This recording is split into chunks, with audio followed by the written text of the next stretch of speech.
Pedagogía, que va nuestro representante, el maestro Pablo Gómez Jiménez de la Universidad Autónoma de Tabasco Benito Juárez.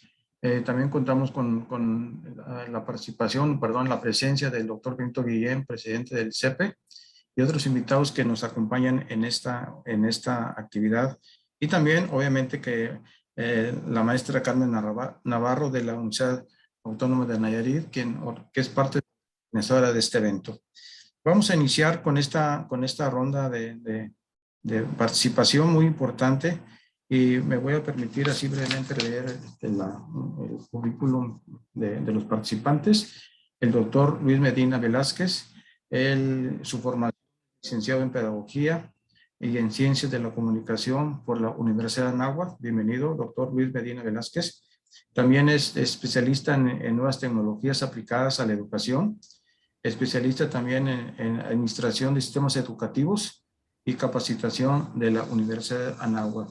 En la parte de la docencia, profesor de licenciatura y posgrado de la Universidad Anáhuac y de la Universidad Iberoamericana, a cargo de asignaturas relacionadas con didáctica e innovación, capacitación y formación docente, evaluación educativa, ambientes digitales de aprendizaje, muy ad hoc a lo que hoy estamos, que forman parte de los elementos sustanciales de los programas educativos que conforman el área de educación.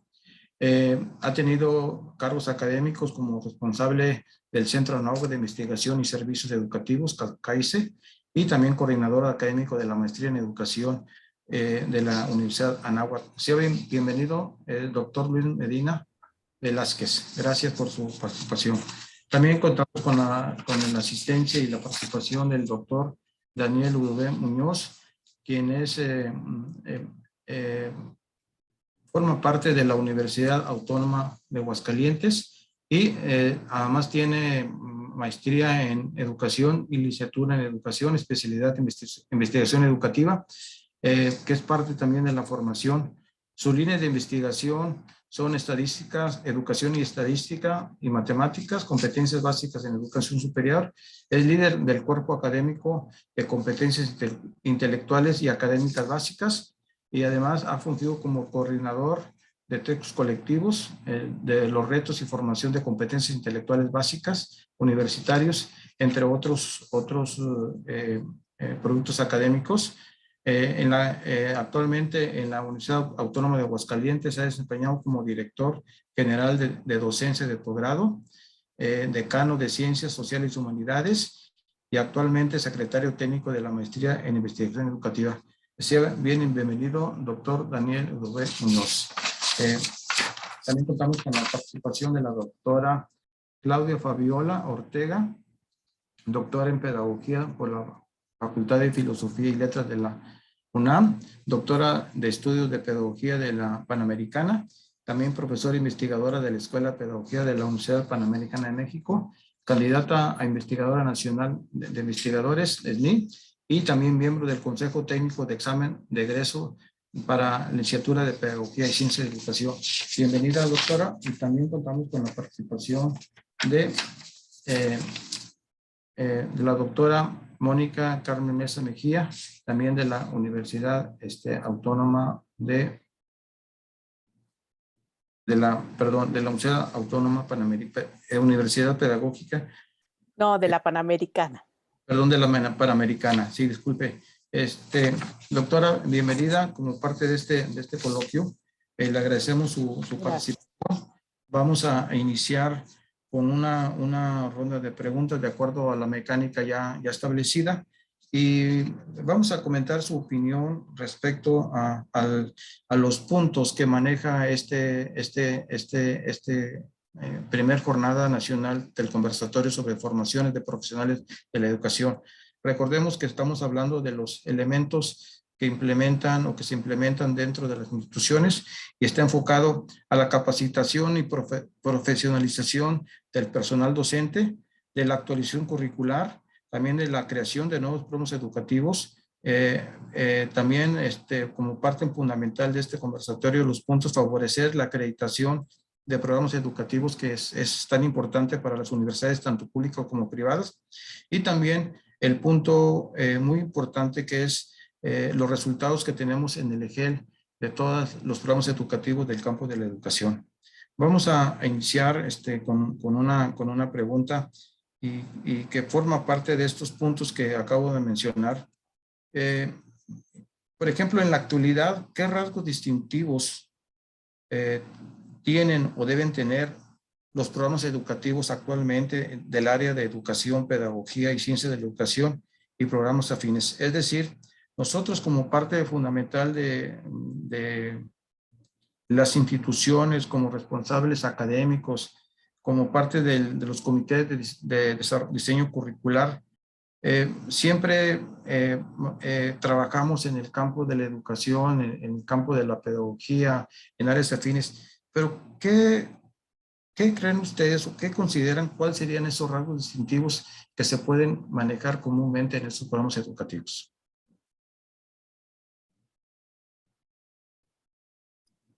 No sé si alguien quiere participar, la doctora Claudia. Sí, O la si doctora quieren, comienzo. Pues yo pienso que siempre hay cuando uno emprende un diseño o rediseño curricular, ya sea porque lo actualiza o por alguna otra razón, siempre está esta tensión entre lo teórico y lo práctico, ¿no? Por un lado, siempre nos cuestionamos qué tanta teoría, qué tanta práctica llevarían pues estos futuros profesionales que van a cursar esta trayectoria.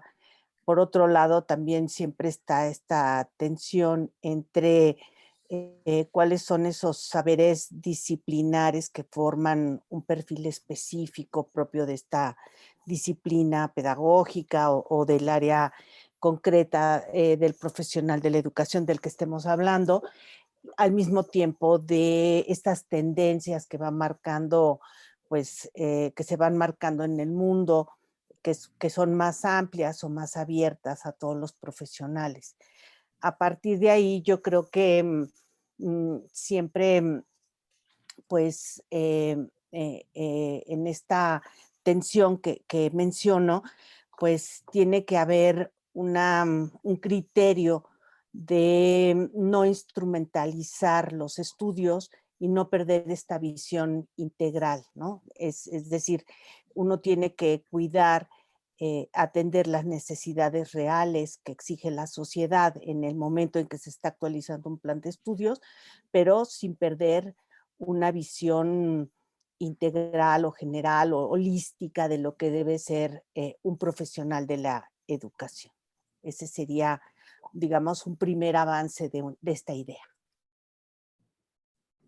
muy amable por sus comentarios, pero también considerando estos mismos rasgos distintivos que atienden, son suficientes para atender esos mercados emergentes que tiene la formación de profesionales en el campo de la educación, porque hoy cada año, cada época que viven los programas educativos que se desarrollan, que se implementan, eh, pueden alcanzar lo suficiente para atender esos campos emergentes, porque ahorita, por ejemplo, en el proceso de esta contingencia, fueron campos emergentes que a veces los profesores no estábamos preparados. Realmente estamos preparando a nuestros alumnos para que se enfrenten a esos campos emergentes. ¿Y cuáles campos emergentes podrían ser los que están demandando ahora esas exigencias a nivel nacional? Y claro que también hay que ver a nivel regional, porque no es lo mismo trabajar en el norte en cuanto a la formación de estudiantes, porque tienen otros recursos, tienen otras habilidades, tienen otros conceptos y otras formas de pensar. Entonces, ¿son suficientes lo que estamos preparando para atender estos campos emergentes? Yo antes de decir, porque la respuesta es, me gustaría más abrir la pregunta. En lugar de decir si sí o si no, lo que me gustaría es decir, ¿Cuáles son esos campos emergentes que estamos identificando para formar a los futuros educadores o a los futuros pedagogos, las personas que están especializadas en áreas de educación? Y ahí es muy importante entender que estos campos emergentes mucho tienen que ver con las poblaciones vulnerables, con fenómenos asociados, por ejemplo, con pues, la violencia, la discriminación, la desigualdad. Entonces, lo que tenemos que formar es gente con vocación, gente con pensamiento reflexivo, gente con pensamiento también estratégico para la intervención, ¿no? Y que muchas veces no está solo en los contenidos que se muestran en las mallas curriculares, sino que está en las estrategias que vamos implementando en cada una de las instituciones para generar esto que también le han llamado las habilidades blandas, que actualmente lo que demandan son estas habilidades blandas más que contenidos tan específicos o tan técnicos.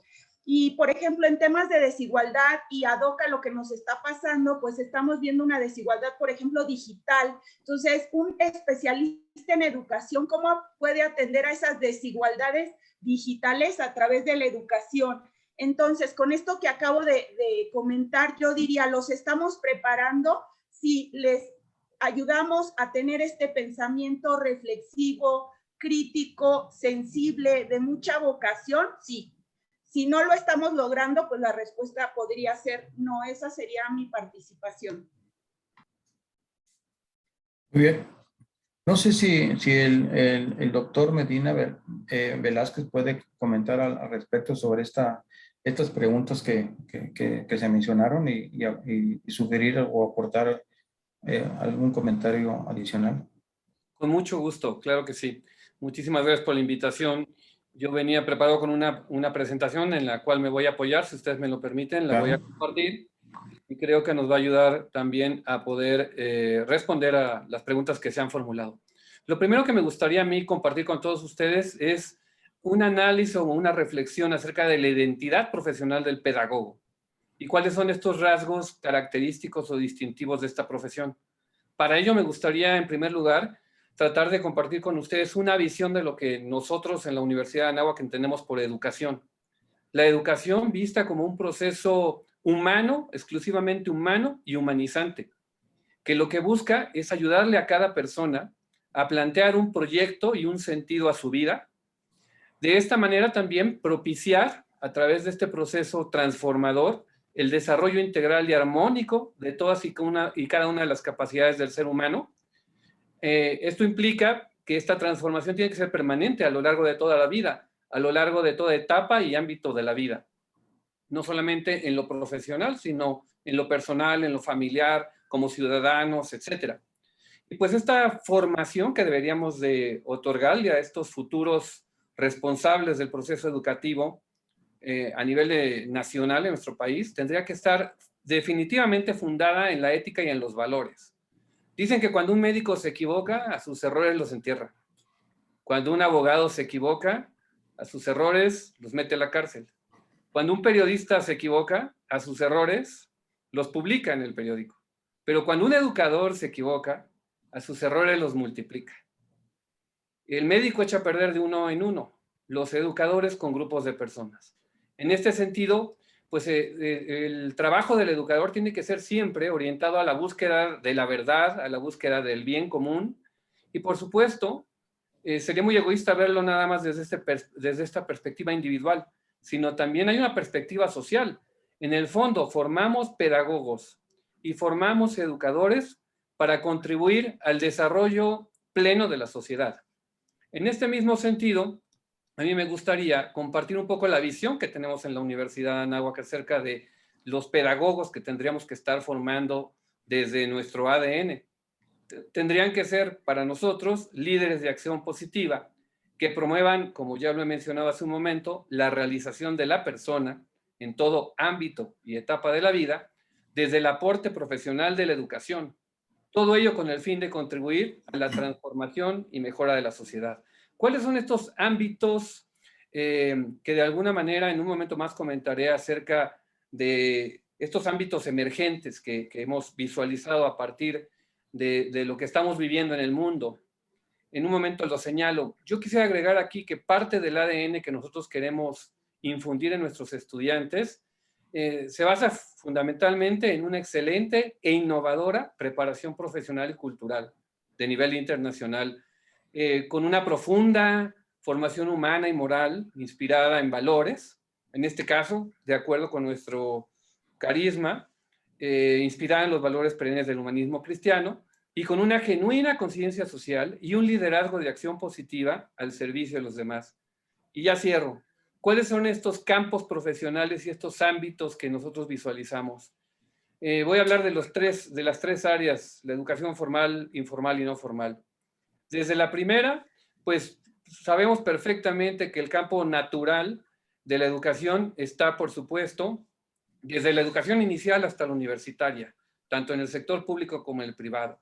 También realizando o ejerciendo funciones dentro de centros educativos, realizando también diseño curricular, docencia, evaluación institucional, investigación, innovación educativa. Resalto en color naranja justamente estos ámbitos que me gustaría destacar: tutoría y mentoría, tecnología educativa, inclusión educativa, como ya lo señalaba la doctora Claudia Ortega, orientación escolar y vocacional, pedagogía hospitalaria, organismos evaluadores y acreditadores.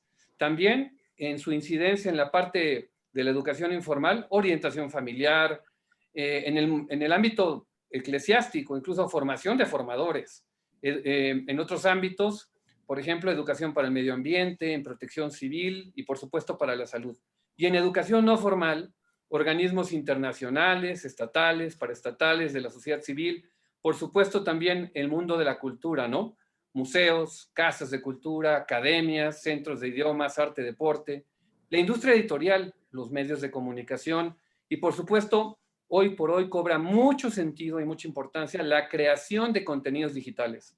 Empresas de tecnología, robótica educativa, inteligencia artificial, educación virtual, por supuesto en el mundo de la industria y de la empresa, universidades corporativas, centros de capacitación y también organismos que se dedican a certificar competencias laborales. En otros ámbitos más de carácter social, casas hogar, hospitales, fundaciones, centros de rehabilitación, centros de día para personas adultas mayores. Y por supuesto, nos lo dejó ver la pandemia en el sector financiero, haciéndose cargo de programas de educación financiera y para el consumo, y en empresas también de entretenimiento y educación para el ocio. Ese sería mi aporte. Gracias, doctor. Bueno, aquí vemos también un sello importante de la misión y la visión de la institución, ¿verdad? Pero también es importante reconocer que muchos de los elementos forman parte ahora de las necesidades que nos están demandando.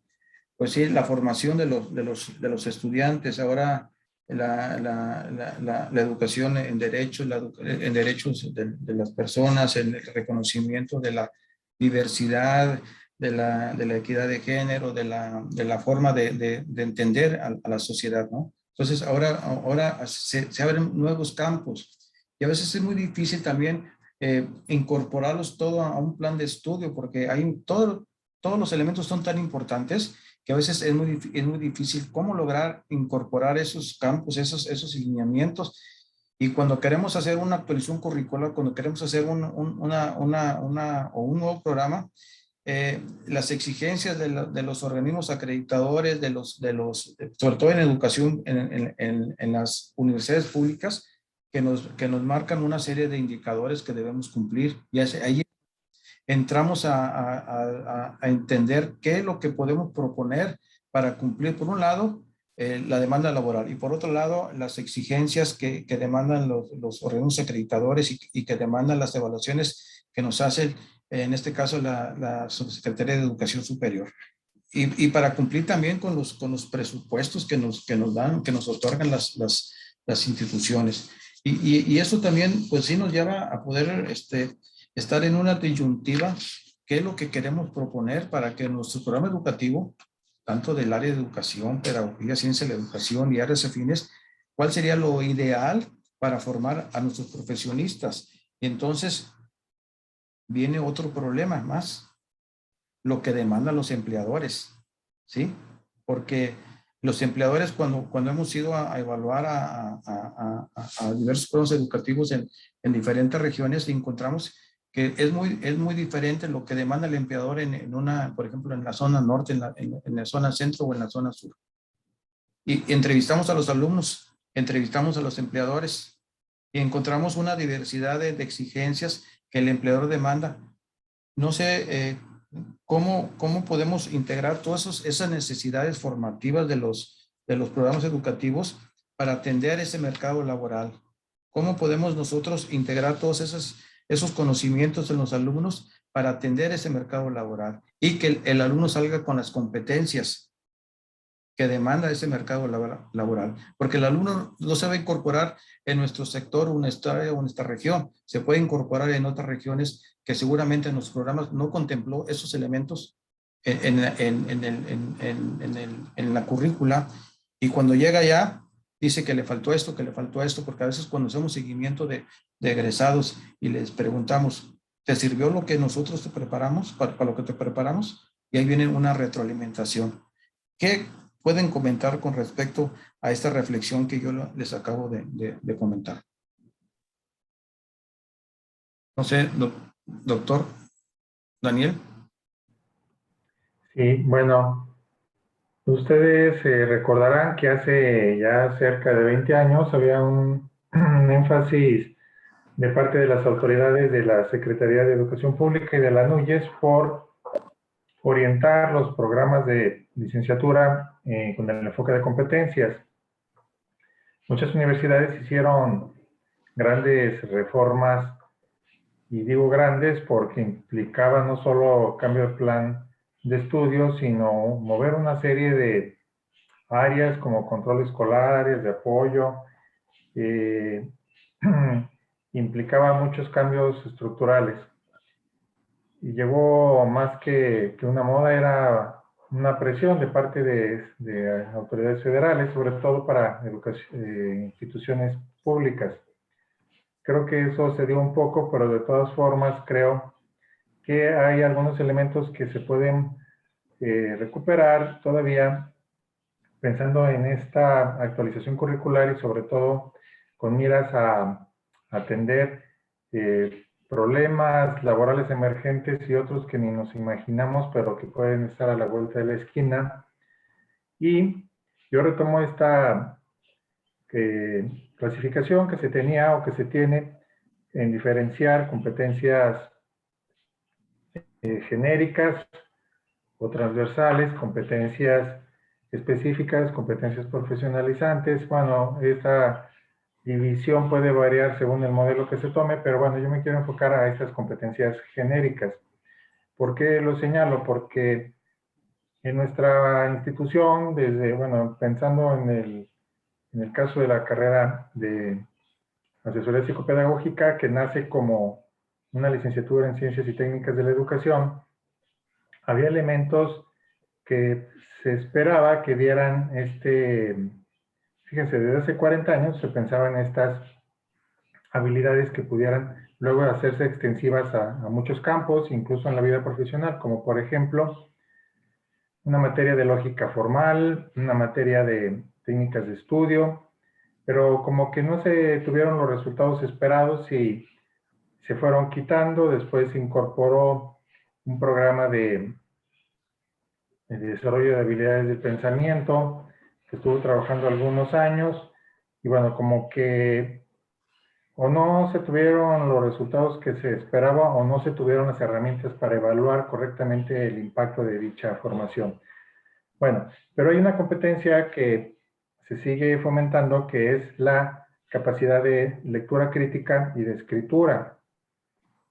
Y esta la resalto porque nosotros lo vemos sobre todo cuando recibimos a nuestros propios egresados a nivel de maestría, que vemos las dificultades que tienen para redactar.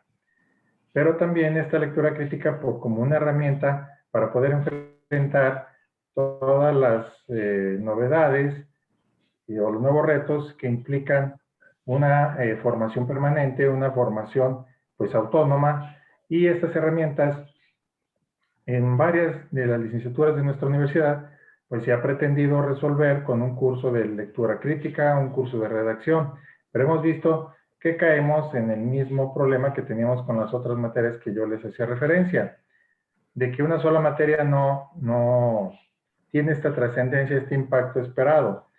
Entonces, lo que hemos estado nosotros viendo que tiene mejor resultado es definir una ruta de desarrollo de estas habilidades a lo largo de la carrera, que en diferentes materias se vaya fortaleciendo esta habilidad de lectura crítica y de escritura, y esto se ha ido conformando en algunas carreras de una manera más informal, en otras más planeada.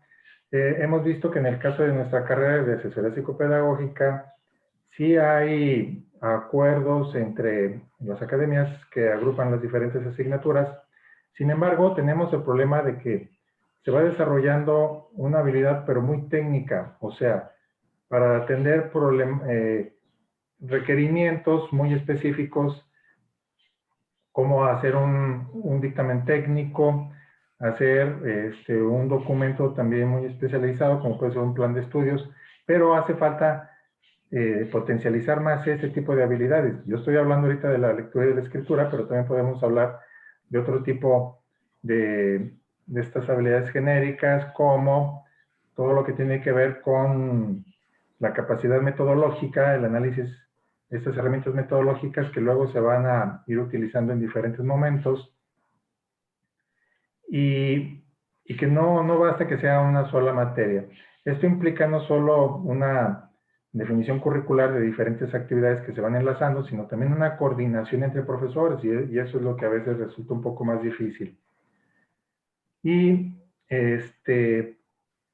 sobre todo, como les digo, con miras a que esta habilidad pues les permita el autoaprender, el autoaprendizaje, y poder estar de manera permanente actualizándose.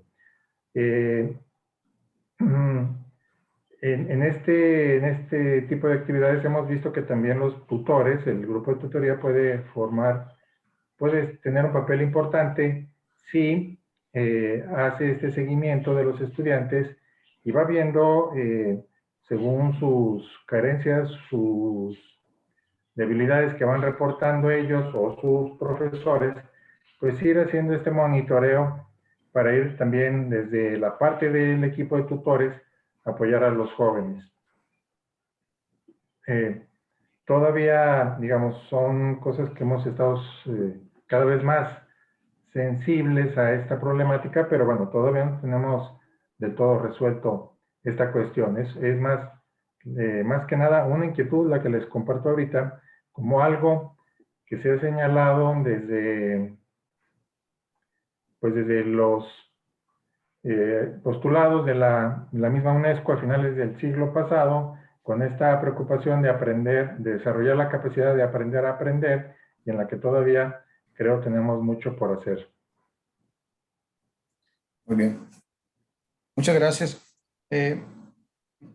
Recordemos que, por un lado, vemos que existen una serie de indicadores, de problemáticas en el campo de la educación, que si es por competencia, si es por atender los elementos que demandan el mercado laboral, etcétera, ¿no? Pero nosotros cuando hacemos cuando implementamos un programa educativo, lo ponemos en marcha, contratamos a profesores, diseñamos las unidades de enseñanza-aprendizaje, hacemos toda una serie de actividades y luego lo ponemos en marcha. Pero cuando nosotros lo sometemos a evaluaciones o acreditaciones, ya sea por CIES, evaluaciones por CIES o acreditaciones por un órgano acreditador como COPAES, y en este caso las áreas de educación por CEPE, ¿sí? Pues van y nos revisan una serie de ¿cómo se llama?, de elementos que operamos nuestro programa educativo. En ese sentido, desde el punto de vista de los resultados académicos que se obtienen, ¿Cuál creen que ustedes han sido las principales beneficios que han obtenido en cuanto a las observaciones, a las recomendaciones que les han metido, que les han emitido estos organismos para mejorar su plan de estudio? Porque siempre una mirada externa es muy importante para abrir una perspectiva de lo que puede ser un mejor plan de estudio, y que esto nos lleve a obtener mejores resultados en las competencias y en el perfil de egreso de nuestros egresados. Entonces, repito, ¿cuáles serían los beneficios que han tenido o que han obtenido ustedes en sus instituciones con respecto a las recomendaciones de organismos acreditadores o evaluadores? A mí me gustaría comentar algunas de estas. Por ejemplo, una muy clara que nosotros hemos identificado es que cuando uno entra a un proceso de autoestudio, ya uno mismo como institución detecta áreas de oportunidad, pero también a veces se da como la ceguera de quien ya no ve pues en sus propios procesos, ¿no? Es un poco pues hasta natural quizás este proceso que uno los conoce tan de fondo, tan de adentro, que a veces no los alcanza a visualizar en una imagen más ampliada o en un impacto más hondo, ¿no? Entonces, siempre en estos procesos de evaluación externa, pues las recomendaciones vienen a uno a reforzar o abrir, digamos, estas áreas en que uno puede mejorar, por supuesto, pero también a decirte que lo estás haciendo bien, ¿no? O sea, muchas veces pensamos solo en la parte negativa o en esta parte que te falta por hacer, que es muy clara la evidencia de esto en un proceso de evaluación externa, pero también a veces dejamos de lado estas cosas que una institución hace bien y que por no tenerlo, digamos, visto desde afuera, lo va perdiendo en innovaciones o en actualizaciones curriculares. Entonces, yo creo que, por un lado, como digo, esta retroalimentación que viene a coronar un proceso desde el autoestudio, ¿no? Que culmina en una certificación positiva, digamos, es algo pues muy preciado para una institución cuando se valora esto como un proceso pues de aprendizaje, de crecimiento, de oportunidad. También, por otro lado, en el caso de nosotros, por ejemplo, algo que nos ha llevado a buscar fortalecer nuestro perfil de egreso, el perfil de egreso de nuestros estudiantes y a evidenciar el aprendizaje de nuestros estudiantes para poder decir con mayor transparencia y efectividad dónde está impactando cada espacio curricular en esa formación del perfil de egreso.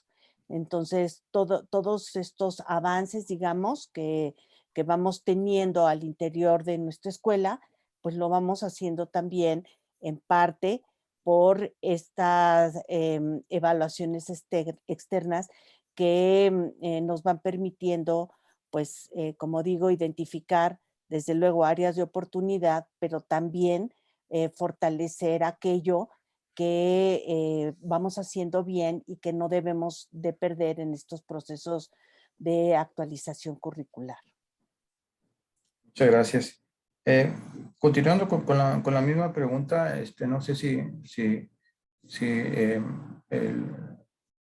la doctora de la misma universidad, a ver, muy bien, sí.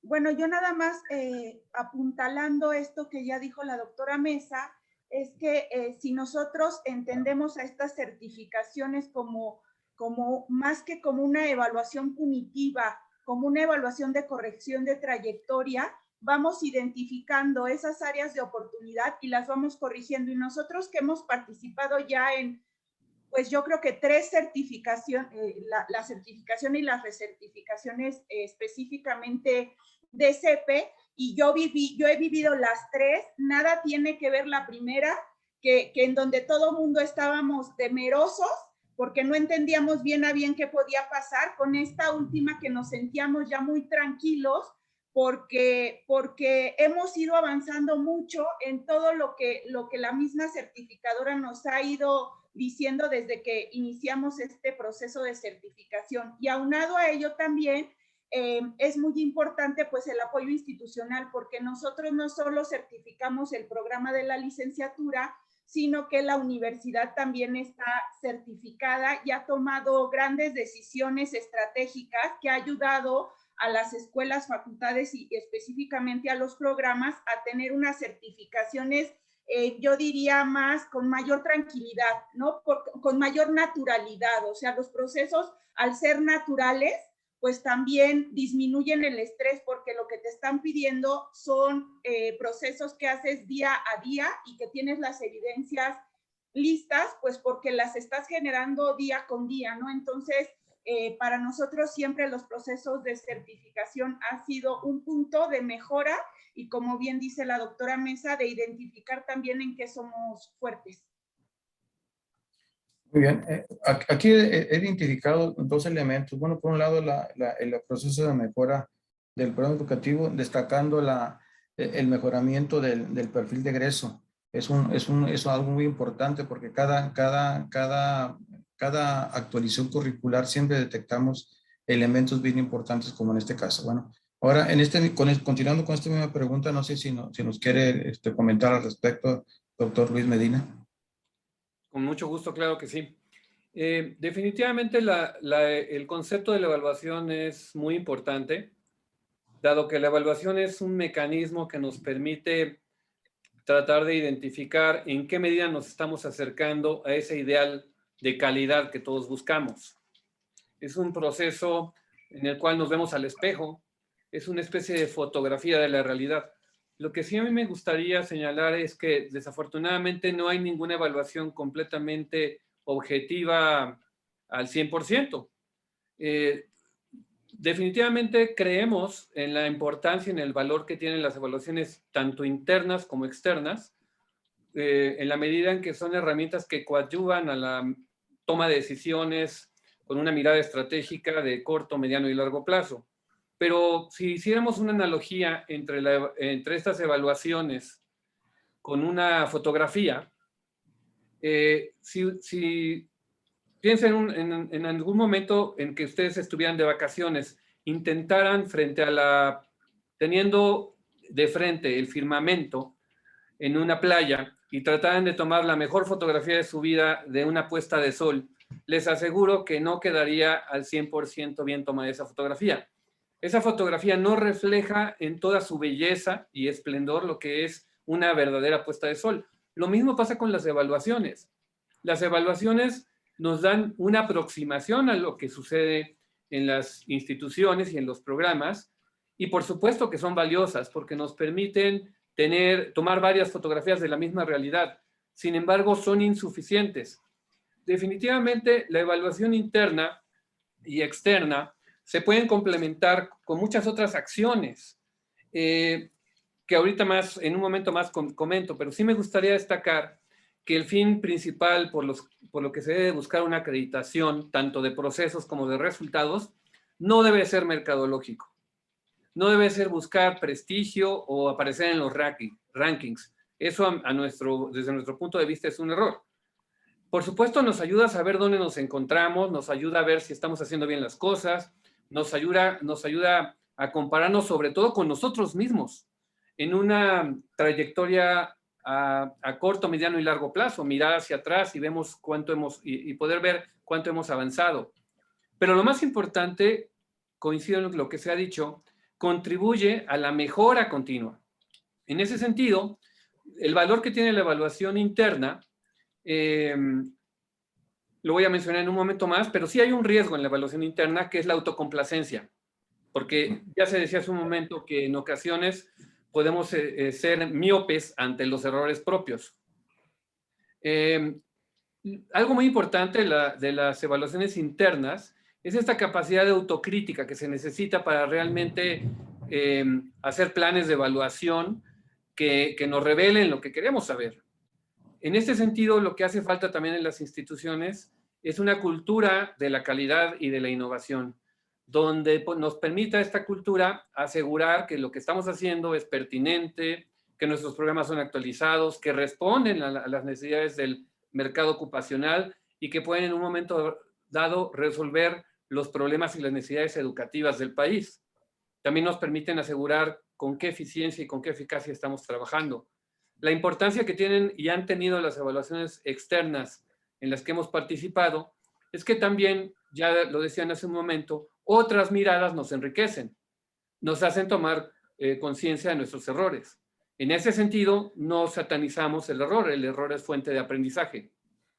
Lo valioso de las evaluaciones externas es tomar esta retroalimentación que obtenemos a través de ellas, sobre todo de manera seria y profesional, no para maquillar cifras o datos, sino para ser conscientes cuáles son nuestras áreas de oportunidad y a partir de ahí establecer planes de mejora basadas en sistemas de indicadores. Eso es bien importante, estar generando información que ayude a la toma de decisiones y, por supuesto, analizar tanto nuestras mejores prácticas como las de mejores prácticas de otras instituciones. Y cierro agregando además que este tipo de acciones se puede complementar, por ejemplo, con consejos de egresados, se puede complementar también acudiendo a expertos nacionales e internacionales, compartiendo las mejores experiencias con otras universidades como en estos foros.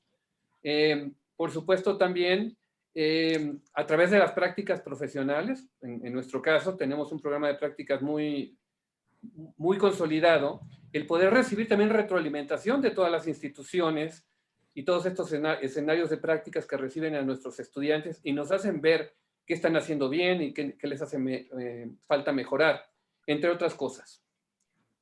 Gracias. Muchas gracias. Pues un análisis, comentarios muy críticos sobre la importancia de las acreditaciones, y es cierto, las acreditaciones es un elemento que nos ayuda a reflexionar sobre una visión externa, una mirada externa, pero se complementa con muchas acciones que es parte también del proceso. Y eso es muy, muy relevante porque a partir de ellos las instituciones tomamos aquellas cuestiones que nos interesan mucho mejorar y no verlo como una mercadotecnia, como usted bien lo mencionó, sino hablar como un proceso de mejora continua para fortalecer mejor nuestro programa académico, ¿no? En ese sentido, continuamos con la misma pregunta con el doctor Daniel W. Muñoz, los comentarios. Sí, a mí me parece muy interesante los comentarios de los doctores que han dado respuesta a esta pregunta. Yo retomaría un elemento que señala la doctora Mónica, que es esta ceguera que con frecuencia tenemos y porque, bueno, es muy natural que al estar involucrados en nuestras propias dinámicas, pues perdamos de vista ciertos parámetros, como por ejemplo, esto lo hemos vivido en las evaluaciones externas, tanto en los EGEL como en las evaluaciones de los CIES, en su momento también del CEPE.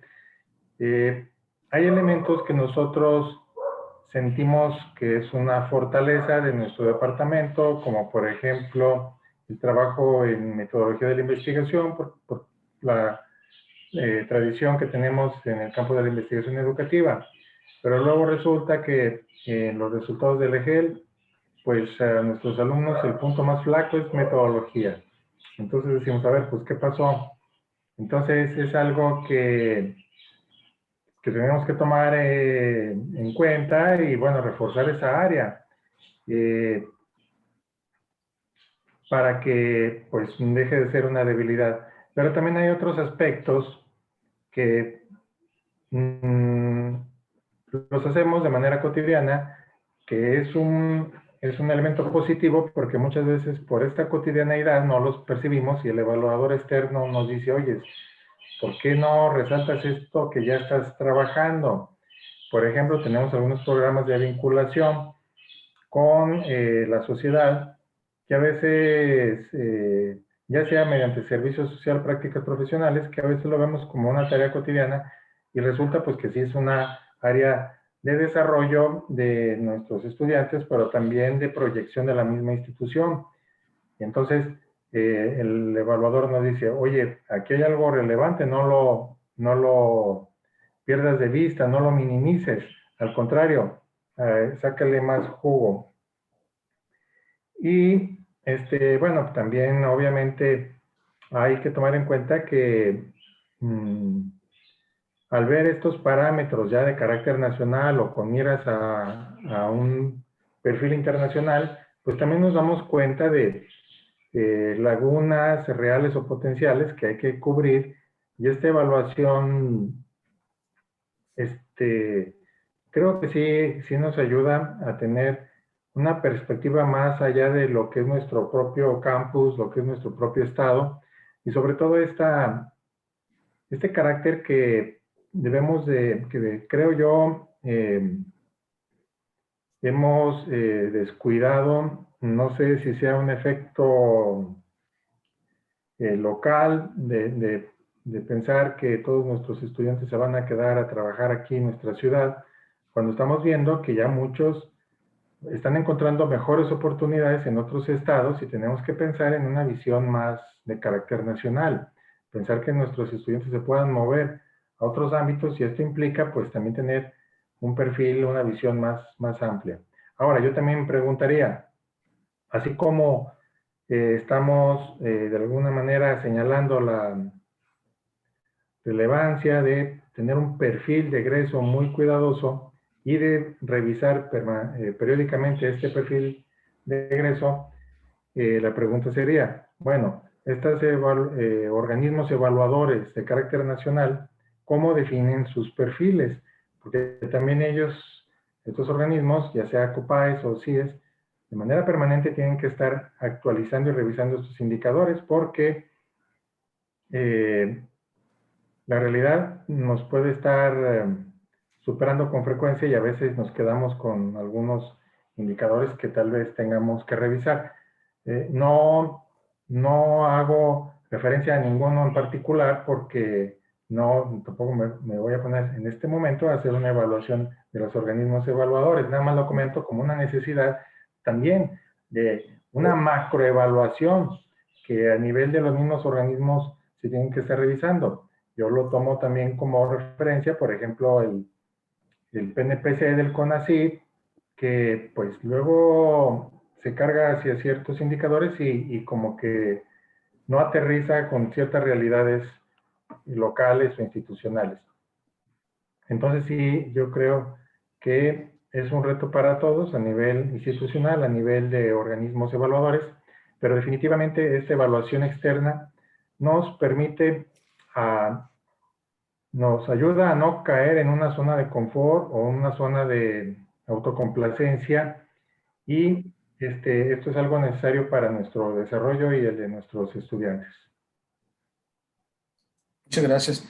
Como comentario, los organismos acreditadores también periódicamente se actualizan en base a indicadores que la misma COPAI de hecho también nos evalúa, nos hace una evaluación, y cada 5 años, si no me recuerdo, tenemos que hacer una valoración de los indicadores para estar acorde a las exigencias que demanda, pues, en este caso, las profesiones, ¿no? Y es parte también de la necesidad de ir actualizando esos elementos, porque pues estamos en una sociedad muy cambiante en cuanto a las exigencias del mercado laboral, y se tienen que atender, ¿no?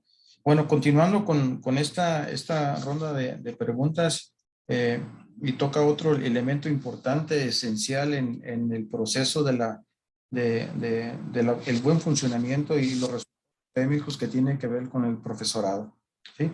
Sabemos que el profesorado pues es parte esencial para cumplir los objetivos del programa académico, ¿no? Y es parte esencial para que el alumno logre su perfil de egreso, ¿no? Entonces, ¿cuáles han sido, cómo han identificado las fortalezas o las habilidades de sus profesores y qué acciones han implementado para establecer esas acciones de capacitación y actualización precisamente para atender estos campos emergentes, para atender estas nuevas escenarios que demanda la educación, esas nuevas exigencias que demandan los empleadores? Eh, ¿Qué han hecho ustedes en base a eso para mejorar y que impacte positivamente en la implementación de sus programas educativos? Continuamos con la siguiente ronda. La doctora Claudia, no sé, o la doctora Mónica que quiera comentar al respecto. Yo empiezo. Pues en relación a este tema de los profesores, un elemento muy importante que hemos identificado es la necesidad de tener profesores que también están en el campo laboral. Entonces, necesitamos no solo profesores que estén en la academia, sino que también que sean expertos en las materias que están impartiendo, sobre todo en las materias que tienen que ver ya más con el tema de la intervención, ¿no? Ese es un elemento. Otro elemento importante es que en la universidad se tiene varios proyectos de formación del profesorado desde la Vicerrectoría de Innovación Educativa. Entonces, un primer proyecto que se tiene es que se ha configurado un comité de implementación estratégica de los resultados de aprendizaje. Y a partir de ese comité es que se ha estado trabajando con los diferentes secretarios académicos, incluso la secretaria académica de la Escuela de Pedagogía pues, de Ciudad de México es la doctora Mesa. Han estado trabajando directamente con los profesores para que ellos hagan vida lo que se dice en el perfil de egreso a partir de los resultados de aprendizaje. Ese es un gran proyecto estratégico de la universidad que impacta incluso a la Escuela de Pedagogía. Otro gran proyecto estratégico de esta Vicerrectoría de Innovación fue la generación de el Comité Interinstitucional Apolo 21, que surgió en abril del año pasado a partir de la pandemia para inmediatamente atender el cambio de las clases presenciales a las clases en línea, en donde nos dimos a la tarea de capacitar a nuestros profesores para que pudieran llevar esta modalidad en línea, pero resulta que este comité, que ahora se ha vuelto interinstitucional porque participamos los 3 campus, Pedagogía participa en este comité, ha sido tan exitoso que nos han dado la tarea de seguir capacitando en este tema. Y aunado a ello, cada uno de los campus tiene un centro de innovación educativa.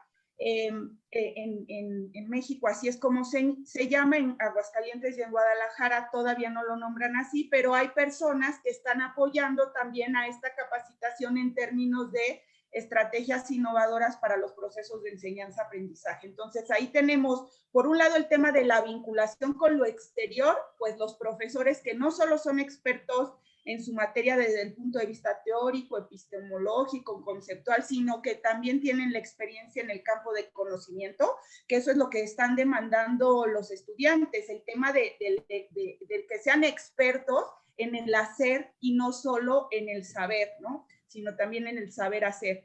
Y luego un tercer también nivel de capacitación tiene que ver con la misión, con la visión, con el ideario institucional, y el área de humanidades también está generando unos cursos específicos, unos diplomados, unas especialidades para atender este tema de alinear a nuestros profesores en el tema del ideario de la universidad. Entonces, así digamos que tenemos cubiertos los 3 frentes, un frente que tiene que ver con la docencia, con el aula, con las estrategias, otro frente que tiene que ver con la vinculación para poder ayudar a nuestros estudiantes a que se integren al mercado laboral y que atiendan estos temas emergentes, que yo retomaría también. Es muy importante atender a 2 cosas, asegurar el perfil y por otro lado atender a los temas emergentes. Y el tercero, que tiene que ver con la alineación de nuestra planta docente con el ideario de la universidad. Y no sé si Mónica Mesa quisiera aunar a esto que yo he comentado. Gracias Humberto. Muchas gracias. Bueno, y como parte también de esta misma pregunta, no sé si quiere participar la doctora Mónica. Sí, bueno, pues creo que ya lo explicó la doctora Ortega, cómo nosotros, digamos, abordamos la capacitación de nuestros docentes. Yo solamente diría que es un poco también retomando lo último que señalaba el doctor Daniel, es un proceso natural orientado a la calidad, ¿no? No es algo que digamos, surge de manera porque ya lo tenemos que hacer, sino que es algo que está constante, es algo que está permanente, es algo que está presente como parte de nuestra cultura institucional, la formación continua de nuestros profesores, porque pues realmente ellos son quienes están al frente con nuestros estudiantes, son los que tienen, digamos, de primera mano también muchas veces la necesidad real de los estudiantes en los diferentes campos disciplinares que ellos enseñan. Y esto, pues, o se vuelve un círculo vicioso, ¿no? Por un lado, ellos se fortalecen porque son expertos en su campo y con los procesos de capacitación, pues entran en estos procesos de mejora continua, pero al mismo tiempo nuestros alumnos se benefician, ¿no? Y nuestros alumnos con sus evaluaciones a los profesores, pues los retroalimentan en cuanto a qué tan eficaz ha sido este curso en función de esos resultados que se les presentan al inicio, que se espere ellos lleguen a tener como resultado de ese proceso de aprendizaje. Entonces, cuando esto se vuelve un proceso natural, integral, cotidiano, pues yo creo que es algo que no es un parche, ¿no? Que es algo que se vive como parte de esa cultura institucional y el profesor que está inmerso en esa institución, pues sabe que son procesos, sabe que hay estos apoyos institucionales a los cuales puede acudir y que pues la idea es justamente en el último beneficio de nuestros estudiantes, porque pues lograremos mejor en ellos la eficacia de lo que uno pretende con estos procesos. Muchas gracias, doctora. Aquí tocó un tema muy importante, un punto muy importante relacionado con las evaluaciones que hacen los alumnos a sus docentes, donde, bueno, evidencian hasta cierto nivel la preparación en cuanto a cuestiones pedagógicas, disciplinares, y en ese sentido, pues los directivos toman esas decisiones de establecer algunas estrategias de capacitación, porque ya al profesor lo tienen ya contratado y es un profesor bueno, pero pues le falta algo que de repente identificamos los directivos. Entonces, en ese sentido, buscamos las mejores estrategias para consolidar esa formación y esa actualización. Inclusive, en muchas universidades ya les piden cierto nivel de certificaciones en algunas áreas disciplinarias para poder ejercer ¿cómo se llama? La asignatura o la actividad docente. Entonces, en ese sentido, no sé si me quiera comentar algo el doctor Luis Medina. Con mucho gusto, claro que sí. Bueno, a mí me gustaría comenzar comentando que nosotros formamos parte de una red de universidades a nivel nacional e internacional. Entonces, estos procesos de formación se llevan a cabo tanto a nivel red como a nivel campus. A nivel red, anualmente participamos en un evento donde todos los profesores que queremos documentar nuestras mejores prácticas, tenemos la posibilidad de participar en webinars y compartimos, enviamos nuestra propuesta de cursos, de talleres, etcétera, donde tratamos de documentar las mejores prácticas pedagógicas, lo que hacemos mejor. Y entonces anualmente tenemos estos encuentros y todos los campus compartimos lo que mejor hacemos, logrando esta sinergia. Por otro lado, también a nivel particular de cada campus, existe una dirección de evaluación y efectividad institucional que, así como ya se ha mencionado, se encarga de llevar a cabo la evaluación de la práctica docente. Y toda esta evaluación efectivamente está alineada a los procesos de formación y actualización de los profesores. A mí me gustaría destacar que ese centro existe desde los años 80, surgió, emanó de nuestra Facultad de Educación, después se institucionalizó y se convirtió en el CEFAT, en el Centro de Formación y Actualización Docente. Este centro, cada determinado tiempo, tiene la posibilidad de documentar las mejores prácticas de los profesores de la universidad. Nos invita a participar tratando de documentar lo que mejor hacemos. De tal manera que tenemos en un compendio una serie de estrategias, de modelos, de prácticas, de metodologías y de herramientas que los propios profesores compartimos. Además de que este centro se encarga también de darnos una serie de procesos de formación derivados tanto de los resultados de la evaluación docente como de nuestro propio autodiagnóstico. Vale la pena mencionar 4 aspectos que a mí me gustaría destacar. El primero de ellos tiene que ver también con el proceso no solamente de formación y capacitación docente, sino también de selección de profesores, que eso es fundamental. En la Facultad de Educación todos sabemos que nadie es dueño de ninguna materia, que en el momento en el que alguno de nosotros puede resultar mal evaluado, por supuesto recibe esta capacitación o incluso procesos de asesoría pedagógica para poder mejorar, y eventualmente puede llegar a perder la titularidad de una materia. Eso se gana. Por otra parte, también me gustaría hacer énfasis en los 4 aspectos que había mencionado hace un momento. Primero, evaluar a los profesores desde su pensamiento pedagógico, que eso es algo muy interesante. ¿Cómo concibe cada profesor la educación? ¿Cómo se ve a él mismo como docente? ¿Qué significa para él ser estudiante? ¿Cuáles son las responsabilidades de un estudiante? ¿Cómo concibe la educación? ¿Qué piensa del ser humano? ¿Qué piensa del mundo? ¿Qué piensa de México? ¿Qué piensa de los retos que hay en este país? De los problemas, de las necesidades sociales. Otro aspecto también tiene que ver con el perfil del profesor. Por supuesto, coincido con lo que acaban de mencionar las personas que me antecedieron, en el sentido que hay que buscar un equilibrio entre la parte muy sólida y académica, e incluso fundamentada en la investigación, como también la parte práctica vinculada con el sector productivo, porque son ellos los que en un momento dado pues tienen más contacto con lo que está pasando en el mundo real, la que está allá afuera. En ese sentido, pues el perfil tiene que ser el idóneo para poder hacerse cargo de un grupo. Y no solamente me refiero a tener la experiencia o la formación, sino también la vocación, que eso es algo muy importante, y también la capacidad didáctica.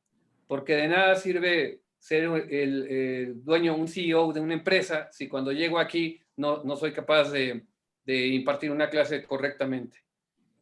Otro aspecto también importante que tiene que ver con esta evaluación y formación docente, tiene que ver con el desempeño.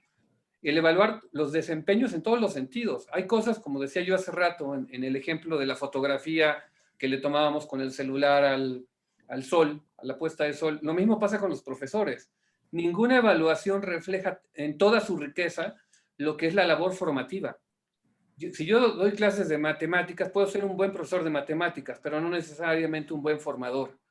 Entonces, en este sentido, también vale mucho la pena el voltear a ver que la evaluación docente vinculada a la capacitación tiene que ser tan bien diseñada que pueda recopilar toda esta información acerca de lo que estoy haciendo con mis estudiantes. Es decir, no es lo mismo evaluar una materia teórica que una práctica, que una de investigación, que una de laboratorio, que una en línea, que una en esta modalidad híbrida. Entonces, son aspectos bien importantes a considerar. Y la última de ellas, también la evaluación de los resultados del aprendizaje. Al final, ¿qué me revela más de la labor de un buen profesor? Sino los aprendizajes que se están llevando los estudiantes. Y no me refiero únicamente a los de la asignatura, sino también a los aprendizajes de vida.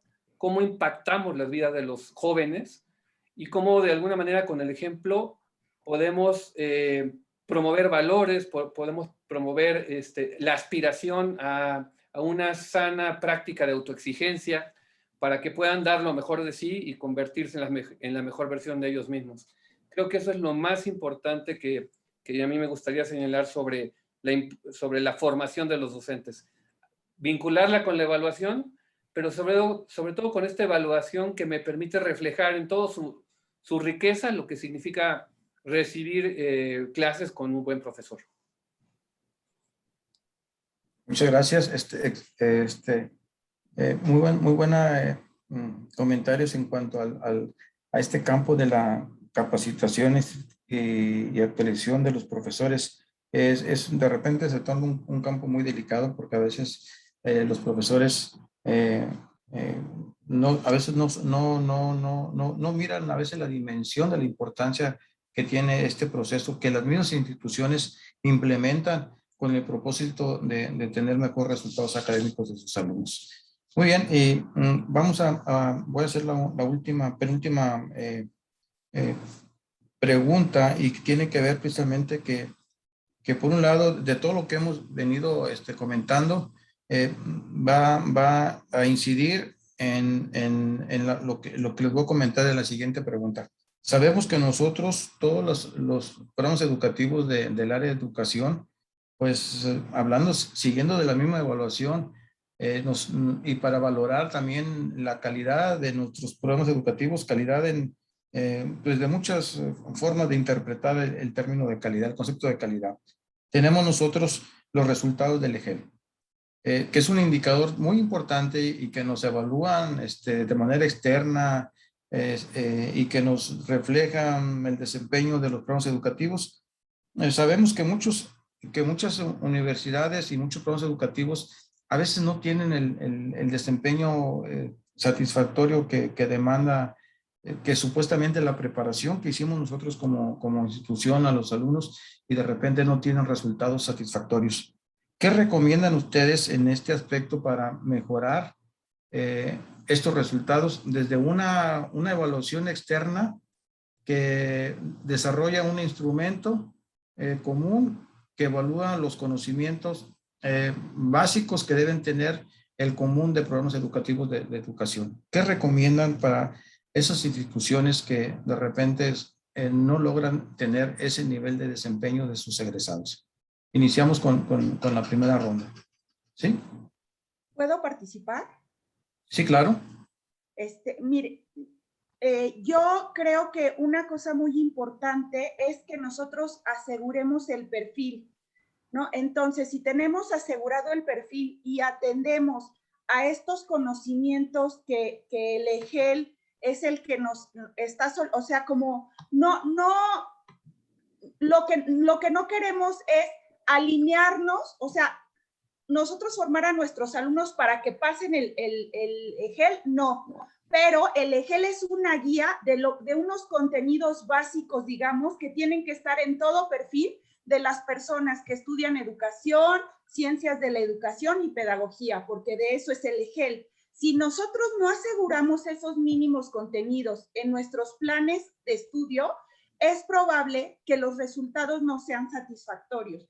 Y a mí me gustaría decir que los resultados en la Escuela de Pedagogía han sido satisfactorios por esto que les estoy comentando. De los resultados que nos acaban de mandar el mes pasado, el 83% de nuestros alumnos salieron sobresalientes y el 17% satisfactorios. No tuvimos ninguno sin testimonio. Y yo creo que esto se debe a que estamos asegurando los contenidos de un perfil de pedagogo. Estamos formando pedagogos. Por eso yo lo que comentaba en un principio era, tenemos que asegurar el perfil y luego atender a lo emergente. Si nos vamos a atender a lo emergente o como lo que comentaba el doctor Luis, a temas de mercado, de marketing, digamos, es probable que debilitemos nuestros programas y que no estemos formando en los contenidos básicos que tenemos que formar al pedagogo, al licenciado en ciencias de la educación o a un licenciado en educación, ¿no? Esos serían mis comentarios. Gracias. No sé si la doctora Mónica quiera hacer algún comentario. Yo creo que el resultado de los estudiantes en una evaluación como el EGEL es una consecuencia. Es una consecuencia de pues, la integración de todos estos elementos que configuran las trayectorias de nuestros alumnos, ¿no? Desde una buena selección, es decir, cuando nosotros aseguramos que efectivamente el aspirante trae un perfil adecuado para la carrera que quiere estudiar, cuando se le proporcionan todos los elementos para formarlo con ese perfil, cuando además tiene todo este soporte como las prácticas profesionales, como la oportunidad de tener un currículo flexible donde puede ahondar en cuestiones propias de interés o en donde tiene estos procesos también abiertos de internacionalización o de intercambio, como que todos estos intangibles, digamos, en un perfil de egreso, terminan o culminan en un buen resultado, ¿no? Es finalmente un proceso que también retroalimenta a las escuelas o a las instituciones que acceden a este tipo de evaluación, eh, cómo están formando a sus estudiantes en cuanto a estos niveles o criterios que manejan estas pruebas, ¿no? Entonces también creo que conocer em,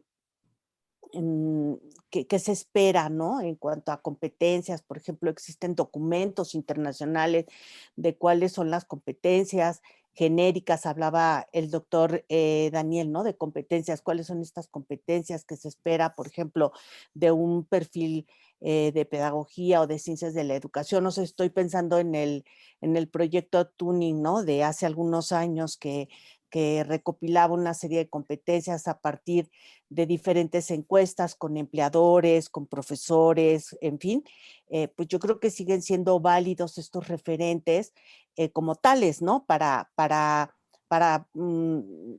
Repito, una idea anterior, fortalecer el perfil de egreso que se va digamos, a coronar pues con un buen resultado del EGEL y que para los estudiantes pues siempre es muy satisfactorio saber también, así como para una institución cuando se acredita, saber que cumple con esos indicadores de calidad, ¿no? En una cierta medida, pues para un estudiante que acredita un examen como el EGEL con un nivel sobresaliente, pues también es como una retroalimentación de que esa trayectoria fue satisfactoria. Sí, gracias. Miren, con respecto a esto, encontramos una diversidad de programas, por ejemplo, en educación. Y vemos un programa de educación de X universidad y vemos que a veces es totalmente diferente al de otra universidad, ¿no? Entonces, y vemos que de repente una universidad sale muy bien evaluada en el EGEL y la otra no. Y a veces vemos que hay complementariedad en otros programas educativos de otras universidades y uno sale bien y otro sale mal. Entonces, ¿cuál es qué identificamos ahí como un problema? El programa educativo, los contenidos, los profesores, no sé, ¿qué me pueden comentar qué me puede comentar sobre esto el doctor Luis Medina? Muchas gracias. Bueno, nosotros vemos al EGEL efectivamente como la posibilidad de vernos reflejados en el espejo. Nos revela la eficacia lograda en términos de aprendizajes, pero yo pensaría que son aprendizajes no del techo, sino del piso, son los mínimos. Eso implicaría también pues, varios riesgos en el sentido que voy a mencionar para muchas instituciones educativas. El tratar de cenebalizar la formación del pedagogo. No se trata de preparar a los estudiantes para pasar la prueba. Eso sería un gravísimo error. Nosotros estamos muy conscientes de eso. Por supuesto que esta es una evaluación que nos va a permitir identificar estos logros en términos de aprendizaje, pero de ninguna manera tiene que dirigir todos los esfuerzos de una institución hacia el logro que se establece en estas pruebas. Yo hace alrededor de 3 años lo presenté justamente como parte de un proceso. A mí me gustaría hacer conscientes a las instituciones que nos están escuchando de que lo que podemos obtener como información con los resultados del EGEL, que dicho sea de paso, hemos tenido la oportunidad de estar en 2 ocasiones con el Premio de la Excelencia EGEL, justamente por los resultados, habría que considerar que el EGEL nos puede ayudar en un momento dado a darnos pistas para hacer una evaluación tanto de nuestro currículo formal como de nuestro currículum real o vivido, incluso del oculto o del currículum nulo, aquello que se prevé que suceda y sin embargo no sucede. Nos permite tomar conciencia de todo eso. Nos ayuda a detectar necesidades, áreas de mejora, algunas tal vez relacionadas con infraestructura, otras con operación, otras con metodologías didácticas, otras con contenidos, otras con perfil docente, entre otros.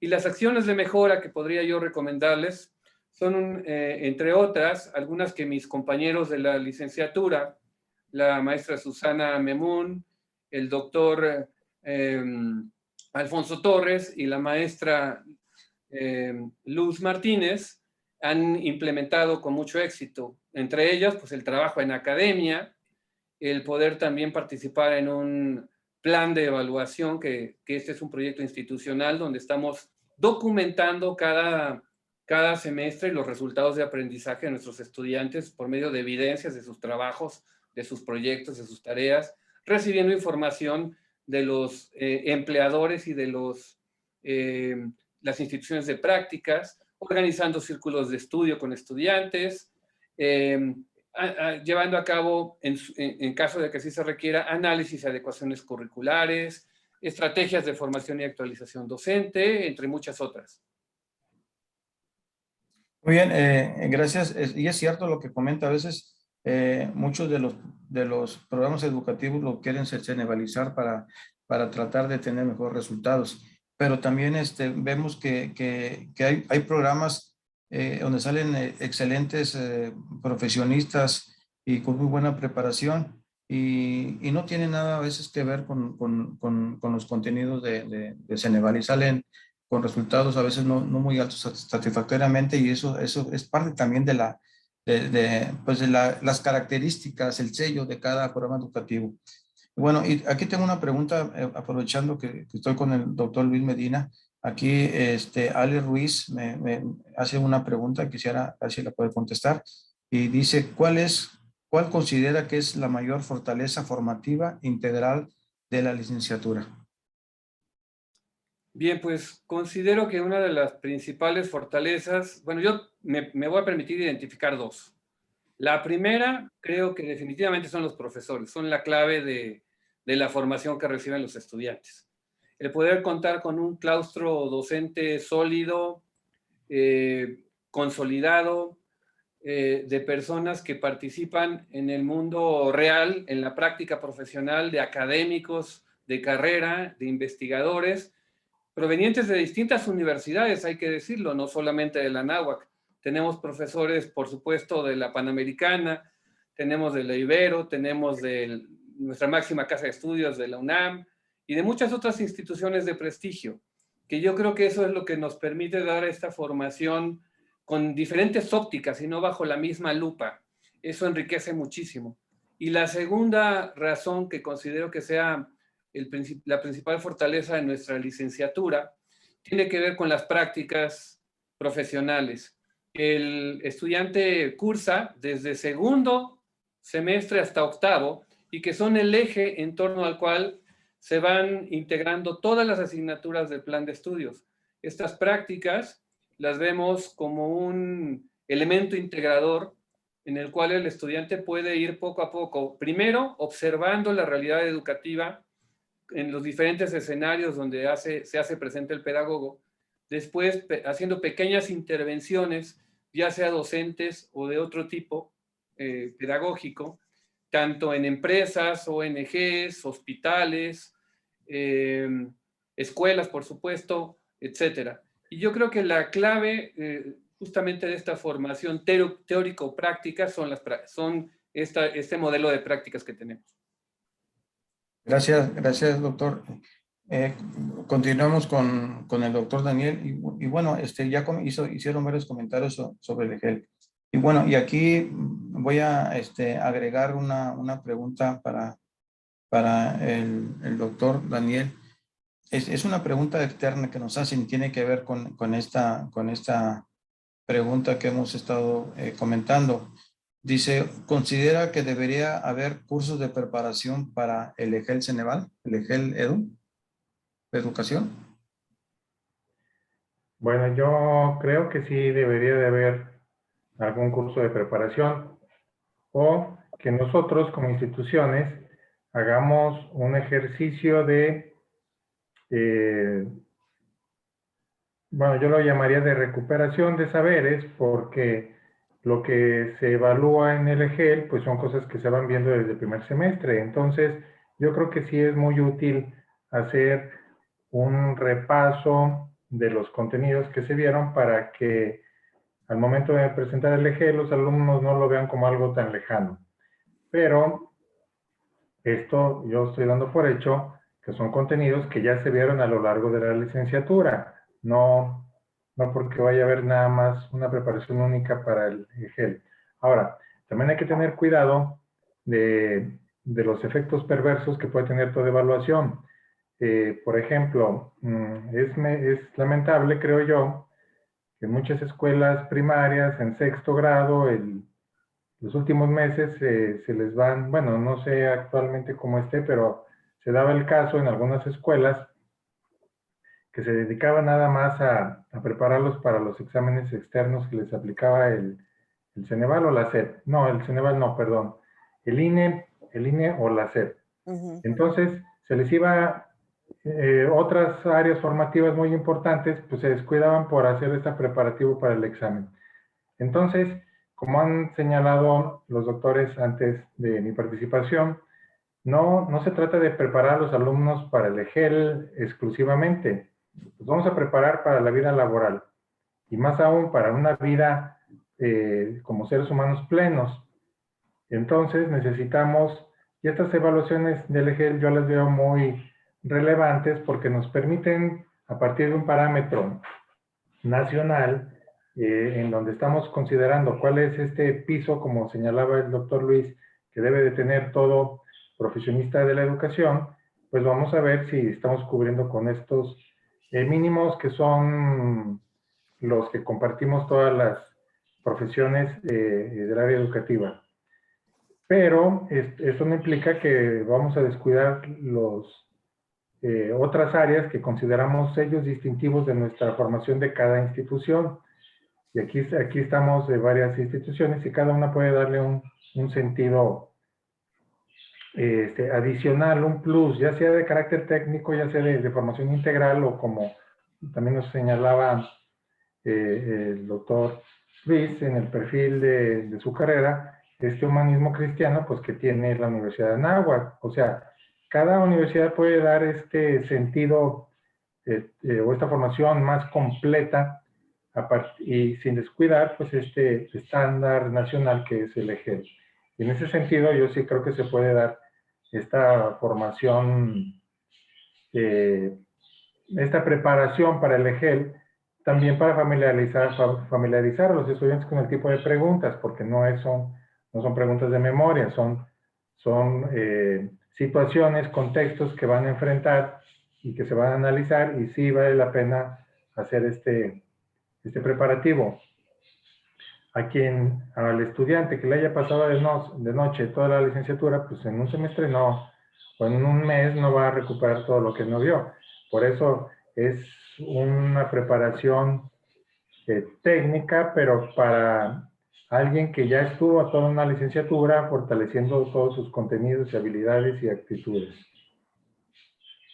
Muy amable por su opinión con respecto a esta pregunta y que tiene que ver con la formación desde los exámenes externos para nuestros egresados. Y bueno, y ya para concluir, una última pregunta muy breve y que tiene que ver también con los conocimientos y saberes que deben tener los egresados en el perfil de egreso. Y tiene que ver precisamente con la formación que tienen hacia adentro en los diferentes programas educativos. Quisieran que me nombraran brevemente así,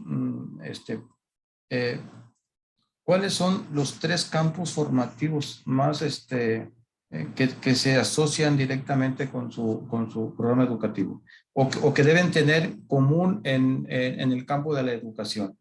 Porque hablamos un área formativa, no sé, de psicopedagogía, otra de planeación, etcétera. ¿Cuáles creen ustedes que son esos campos formativos que serían comunes hacia los programas educativos que están en el campo de la educación? Nada más, me pueden nombrar nada más 3 en general. ¿Quieren que empiece yo? Sí, claro. Yo diría orientación educativa, didáctica y currículo e investigación educativa. Muy bien. Sí, doctora, bueno, es prácticamente doctora Mónica. Sí, quizá yo nada más agregaría la parte de formación y conceptual, ¿no? Que también, pues como dice el dicho, detrás de una buena práctica y una buena teoría.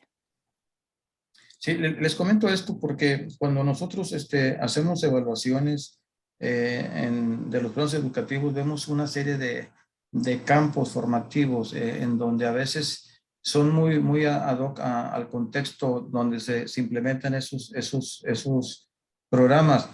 Pero desgraciadamente el alumno, como lo mencioné hace rato, no se va a insertar en esa región, en su mercado laboral. Y es donde ahí tenemos podemos tener ese problema porque ese nivel de conocimiento que deben tener las áreas o los programas educativos son tan diversos que también tienen que ver con lo que evalúa el EGEL. Y esos campos formativos son tan diversos que a veces no los preparamos o no tienen las competencias básicas que demanda el mercado laboral. Entonces, seguimos con la opinión del doctor Luis Medina con respecto a esta pregunta. Sí, muchas gracias. Pues definitivamente una sólida formación ética y humanística. Por otro lado, una sólida formación psicopedagógica. Por otra parte, una formación en el campo del liderazgo y la gestión. Y por último, no menos importante, el de la investigación y la innovación educativa. Y lo que ustedes comentaron ahorita, muchos de esos campos formativos tienen que ver con alguna línea de las áreas del EGEL. Entonces ahí cerramos con esta idea de que la importancia que tiene desde los campos emergentes de la educación, desde la demanda de los empleadores, desde la preparación de los estudiantes, desde una estructura curricular ad hoc a las necesidades actuales, de las recomendaciones de los organismos acreditadores y evaluadores, también de buscar que los profesores estén bien preparados para poder lograr esta formación y completar que nuestros egresados puedan ser competitivos en el mercado laboral, y también que esos conocimientos y esas habilidades que adquieren en las aulas puedan ser partícipes de tener mejores oportunidades. Y aquí, en este sentido, voy a cerrar con esta pregunta que nos hace un participante que nos hace el favor de estar aquí presentes. Dice, ante los cambios tecnológicos y digitales tan acelerados, ¿qué aspectos o cómo podemos cuidar que nuestros alumnos estén preparados para el trabajo de 4 o 5 años después de iniciar la carrera? O sea, lo que comenté al inicio.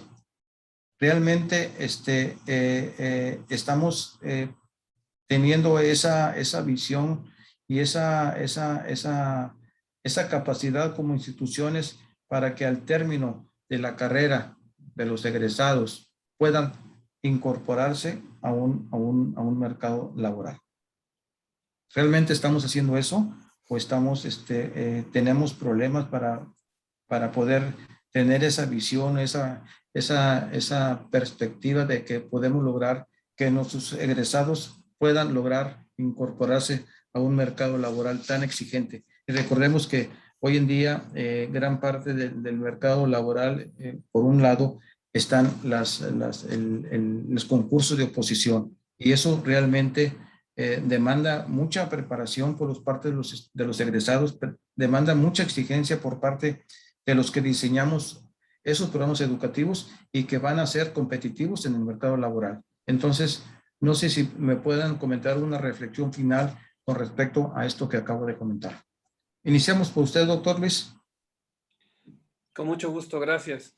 Bueno, definitivamente nos encontramos profesores y académicos formados, del siglo XX, que fuimos formados con métodos del siglo XIX, tratando de educar a estudiantes del siglo XXI. Entonces, el gran reto es poder hacer estudios a nivel prospectivo, a futuro, que nos permitan identificar cuáles son estas nuevas vetas ocupacionales que van a existir en los próximos años. Sobre todo considerando que la inteligencia artificial, la robótica educativa, el aprendizaje en la nube, etcétera, son una serie de elementos que ya están haciéndose presentes. Estamos todos conscientes de que desde que el ser humano apareció en la faz de la Tierra, se dio a la tarea de construir herramientas. Al principio, estas herramientas eran hachas y flechas. En la actualidad estamos viviendo la cuarta revolución industrial. La estamos viendo pasar frente a nuestros ojos. Estamos viendo coches autónomos, estamos viendo la gran cantidad de información que se genera en la nube, el Big Data, etc. Entonces, lo que nos tenemos que preguntar es cuáles son estas ocupaciones del futuro que todavía ni siquiera existen y que de alguna manera van a desarrollarse en los próximos años por venir. Entonces, definitivamente no podemos mantenernos ajenos a esto y tendríamos que preguntarnos tres cosas, y con eso cierro. La primera es, ¿qué nuevos aprendizajes necesitamos para atender estas nuevas necesidades ocupacionales? La segunda, ¿con qué métodos? Ahorita estamos hablando de la modalidad mixta o híbrida que nos trajo la pandemia. Habría que preguntarnos qué nuevos métodos van a surgir próximamente. Y la tercera también tendría que ver la parte que no quiero dejar de mencionar, la parte humanizante. No podemos centrarnos en la formación técnica o tecnológica únicamente y olvidar por completo que se trata de formar seres humanos, que nunca vamos a ser sustituidos los docentes por robots, pero sí va a cambiar nuestra forma de trabajar en los próximos años. Muy bien, comentarios muy acertados en el sentido de toda esta dinámica que estamos viviendo en la actualidad, y que definitivamente debemos tener esa visión prospectiva, porque de repente, como por ahí mencionan, el futuro nos alcanza o de repente nos rebasa. ¿Sí? Entonces, continuamos los comentarios con el doctor Daniel sobre este mismo cierre del conversatorio. Sí, bueno, yo creo que también tenemos que hacer un esfuerzo, primero como profesores, como decía el doctor Luis, profesores que fuimos formados con la mentalidad del siglo XIX en muchos sentidos, pero tenemos que hacer el esfuerzo nosotros como individuos, como colectivo, por flexibilizar nuestra mentalidad, sobre todo ante los nuevos retos, ya no solo profesionales, sino también sociales. Estas nuevas demandas como la equidad de género, inclusión de minorías, la multiculturalidad, ya estamos ante la necesidad de reflexionar sobre situaciones que hace, no sé, un par de décadas estaban todavía muy poco visibilizados y que ahorita ya es una demanda porque de tal magnitud, salen multitudes a las calles a exigir estos derechos. Entonces tenemos que tener una postura clara al respecto y también pues poder fomentar en nuestros estudiantes esa capacidad de apertura, flexibilidad ante ese tipo de retos. Pero también por otro lado, estamos en un proceso de transición que no termina y hay ciertas herramientas o ciertos conocimientos tradicionales que tenemos que seguir trabajando. Mucho de estas ideas que se dieron a partir de la formación por competencias, integración de saberes, aprendizajes complejos, pues yo en muchas escuelas no las veo porque seguimos todavía organizados por asignaturas en una formación fragmentada y las instituciones difícilmente van a cambiar de un día para otro. Entonces, tenemos que tener este doble reto de seguir formando personas capaces de acoplarse en estos entornos que van cambiando más lentamente, pero ante un entorno social que se vuelve muy, muy volátil en muchos de los sentidos, ¿verdad? Cómo conservar nuestros puntos de vista, nuestros valores en una atmósfera que parece que se evaporan muchas de estas ideas tradicionales. Entonces, es una atención muy interesante que requiere pues sobre todo esta apertura y bueno, yo diría que también integridad personal para poder enfrentar que le llaman algún autor por ahí, este mundo líquido, ¿verdad? No diluirnos en cambios tan súbitos y tan globales. Ese sería mi comentario. Muchas gracias.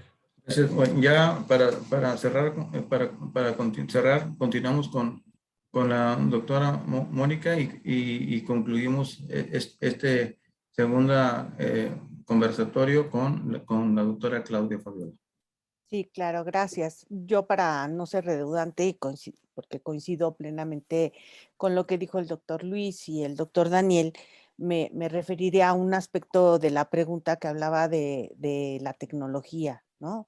Y yo diría que en estos tiempos, más que nunca, hemos visto la necesidad de incorporar la tecnología a nuestras vidas, ¿no? Como un proceso, o a nuestras vidas académicas, por lo menos, como un proceso propio, ¿no? De nuestra acción docente. En una investigación que hice con la doctora Ortega y con otro colega de mi institución, a diferentes directores de escuela, uno de los hallazgos que encontramos en esa investigación fue que aquellas escuelas que lograron transitar con mayor éxito a una modalidad remota son aquellas que tenían integrado a su currículo la tecnología, no como un parche, no como algo a cubrir, como una asignatura aislada, sino como parte de todo ese proceso. En cambio, aquellas instituciones que tenían, pues, como aquellas primeras clases de computación que teníamos hace muchísimos años, pues fueron aquellas instituciones que no pudieron dar una respuesta inmediata ante esta situación, pues, paradigmática de la complejidad de hoy, del mundo emergente, y yo creo que esa es una gran lección de vida académica, ¿no? O sea, los que estamos formando a estos futuros docentes o profesionales de la educación en todos estos ámbitos de acción que tienen, pues los tenemos que preparar para atender estas exigencias de la complejidad de la realidad misma.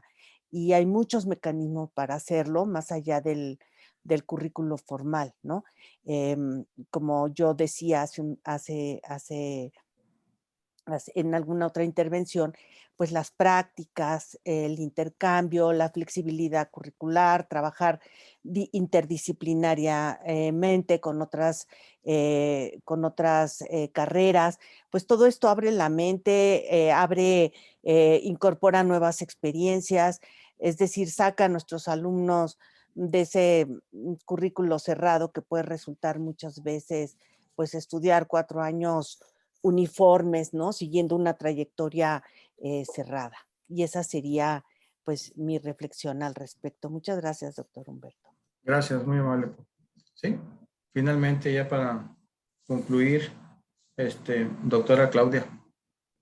Bueno, yo sobre esta pregunta, retomando también lo que dijo la doctora Mesa, de ir más allá de lo que la malla curricular pueda responder o atender a estas necesidades emergentes, yo diría vamos a la vocación pedagógica, que además ya lo postulaba desde el siglo pasado, el tema de aprender a aprender. Sigamos formando a nuestros estudiantes de aprender a aprender y que no solo se queden con lo que tienen en una malla curricular, sino que busquen otras opciones pues para seguir aprendiendo. Entonces también esta postura de aprender a lo largo de la vida, esta postura de la preparación permanente, esta postura de ir transformando y transfiriendo los saberes.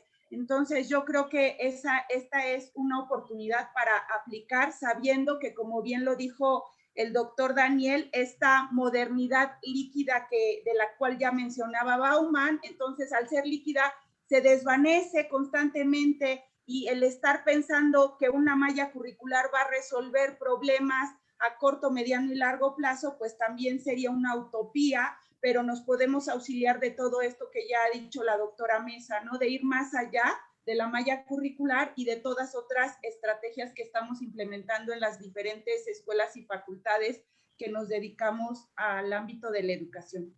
Yo con eso cerraría. Muchas gracias. Muchas gracias.